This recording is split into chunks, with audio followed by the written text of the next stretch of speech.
From the title of this video, I am going to be talking about the shadow side of life. And if you are someone that is afraid to dabble on that side, if you are someone who is afraid to embrace that side and even talk about it because we all have that side to us, then this might not be the video for you. So I am going to discuss how embracing my shadow side has helped me become a better author, to the point where people keep asking me for part two of this book that I've written.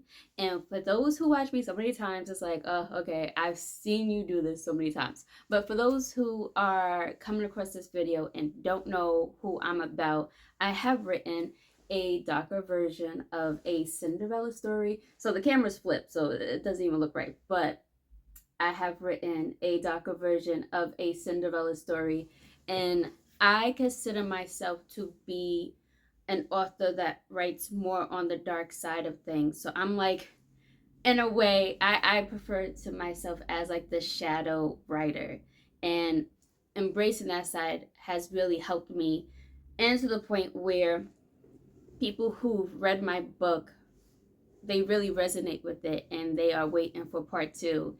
And it's like, it's exciting. The pressure is definitely on. And yeah, but I'm gonna get right into this. So what makes me want to write on the darkest side of things? You know, for me, I find that a lot of people hide their shadow sides. They hide their traumas. They hide everything that is dark about them, and they hide it so well that they don't even know, they are so unaware that this side of them exists. And it can be dangerous because that shows up in like the most random moments in time. Like, for instance, I remember I was at the deli, and I was at the bodega, and somebody had ordered a bacon, egg, and cheese, right? And I think he ordered it with ketchup. Yeah, it was with ketchup. And when he got it, they forgot his ketchup and he started spazzing out. And it's not a big deal. It was something so small. It's something that could be easily corrected. Just, put some ketchup on that bacon, egg, and cheese and you're good to go. It's not a big deal. But he made it a big deal. And me, as an observer, I'm just like, I wonder what he went through today, or whatever, moments of his life, to the point where he will lash out on a little problem like that, like forgetting ketchup. And it's those moments in time where those dark sides, the shadow side, shows up. It's like at any moment you can explode like a volcano. And for me, I find that walking on the dark side, not in an evil sense, but walking on the dark side, you get to see the other parts of life that people miss. And you see how chaos starts. And for me, I'm all about pointing out that start of chaos and how do you prevent that from even happening.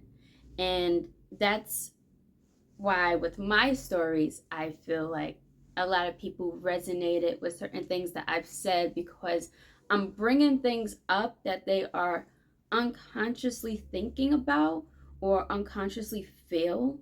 And it's like it's resonating with them. It's something about whatever I'm saying in my books. Well, my book. I have other books that I've written, but I haven't published it yet.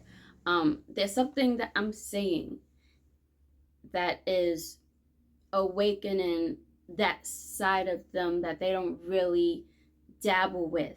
And that is what makes a great author, in my opinion. Now, for me, I was always intrigued by this side of life. As a child, I was always writing dark poetry, like I was like a little Miss Edgar Allan Poe. And on top of that, I was quiet and always to myself. So I had all the time in the world to think about the existence of life and why everything is the way that it is. And growing up, I took upon myself to take Bible studies and question religion.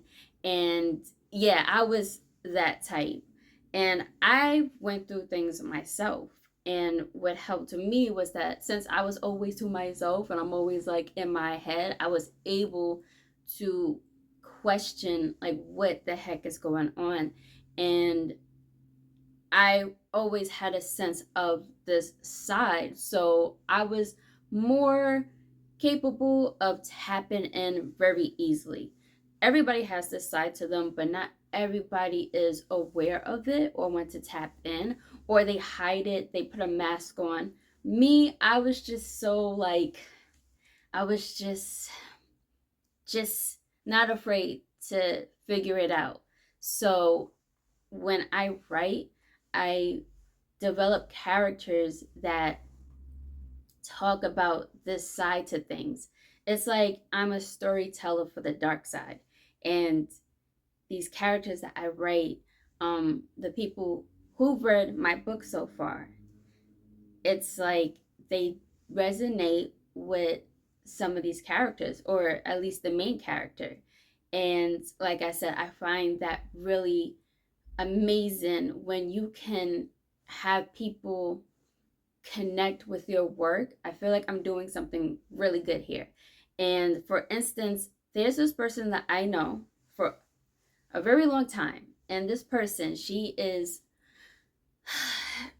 doesn't like to tackle this side of her because she's emotional, but she doesn't express herself and she keeps everything bottled in. And I think it's to the point where she has forgotten everything that she's been through, but it comes out in numerous of moments. And she's not really much of a thinker. No offense, she's not really much of a thinker. She doesn't really like to think that deep. And the thing is, we all can be deep thinkers.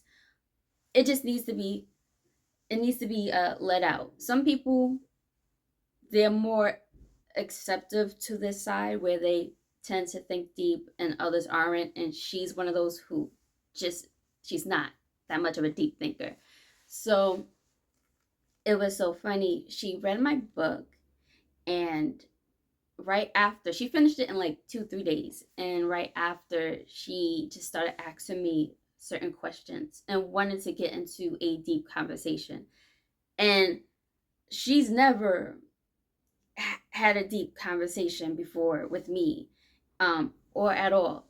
And I thought about it and I was like, wow, the fact that I was able to get that out of her is pretty awesome, because it just shows that sometimes it takes art to heal people. And I feel like that's what I did for her. So if you're somebody who is writing or you want to write and you find what I'm saying pretty cool and you're just like, well, how do I go about it? Well, it all starts with you. You have to dig deep into those hidden, repressed side of you and acknowledge it and bring it out into your writing, because that's where people will resonate. People can connect with each other through similar situations and feelings.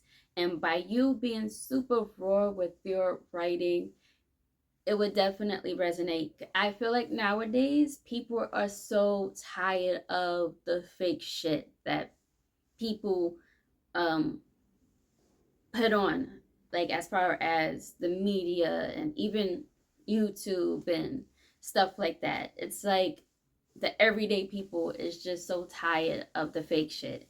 And by you being super raw with your writing, who is not going to resonate? It's something very real and deep that people tend to keep hidden. And that's how you start. When it comes to being a shadow writer, you cannot be afraid to walk on this side. Any little fidgety moments of being afraid is not going to work. It's not going to work. Look, this is how I see it. The more people tap into their shadow side, the more the world will be healed, in my opinion, because you are tapping into those hidden parts of yourself. You're seeing all the grimy, shady shit that you do. You get to see why you become the way that you are, why you spaz out in certain moments, why you get depressed in other moments. You see all of that. You see all of that because the shadow side does not hide anything. And when you see those aspects of yourself, you will learn how to walk in peace and be calm and be less depressed, or knowing how to figure things out to prevent your chaos from happening. That is how I see things. So for me, being a shadow writer is definitely one of my purposes. And I love that aspect about myself. And yeah, so I hope this video was inspiring in some cases, or whatever you got out of it. And yeah. Oh, by the way, too, I'm gonna leave the link to my book in the comment sections below, just in case anybody wants to check that out. And yeah,